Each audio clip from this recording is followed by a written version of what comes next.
waliba geeka madaxtooyada dowladda koonfur galbeed ee Soomaaliya ka qabsoomay shirkad toddobaadlaha iyo weeladayn golaha wasiirada dowladda koonfur galbeed ee Soomaaliya walibaana shirkadan tuu socday xaadiray dhammaan wasiirada koonfur galbeed ee Soomaaliya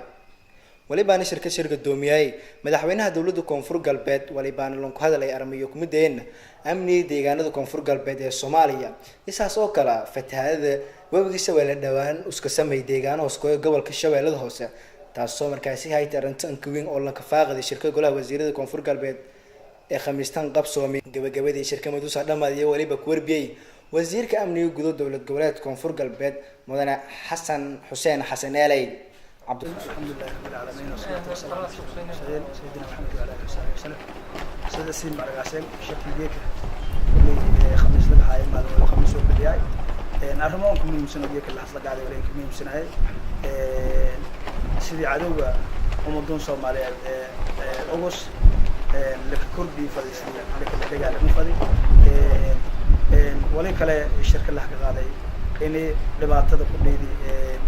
agagaarka walweyn oo fatahaad iyo waxyaabaha dhibaatada umadaas dhibaataysan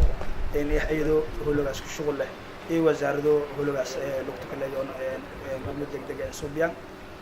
wala kale ma hadnagaan dhamaan ciidamada booliiska gaarka ee howlgallada ku wada deegaanada koonfur galbeed waxaan in ku dambeeyay degmooyinka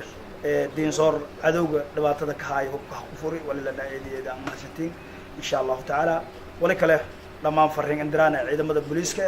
iyo aan nabadgelyada nabad sugid iyo aan xoogga dalka Soomaaliya in dhamaantii ku qayb qaadaan deegaanada koonfur galbeed sidii cadawga ku safeeyay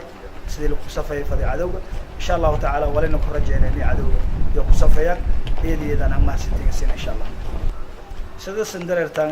wasaaradda waliba dhaqdhaqaaqyo ama howlgalo balaaran oo la kala dagaalamo cadawga deegaanada inta badan cadawga galantii walku farmarooji ilaahay idin shay wala rajeeyna oo dawladda Soomaaliya kaaladaan إني عدو لك عري ميلود من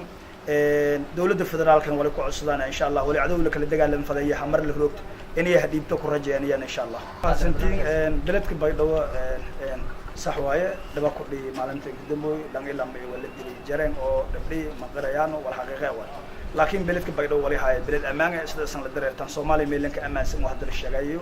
إلهي هذين شيء ولي رجانا إن شاء الله تعالى إني بدم بليدهم إذا ما ضلنا ما أنت ولا أمرك سيانا يعني نبت جديد قلم بريلك قبض إذا الله بنجيش الشعب كنا طلاب القاضي رجعنا إن شاء الله تعالى. الله يرحمه سعد عبد العفاني TV كونفور قلبي مقالة بيضاء.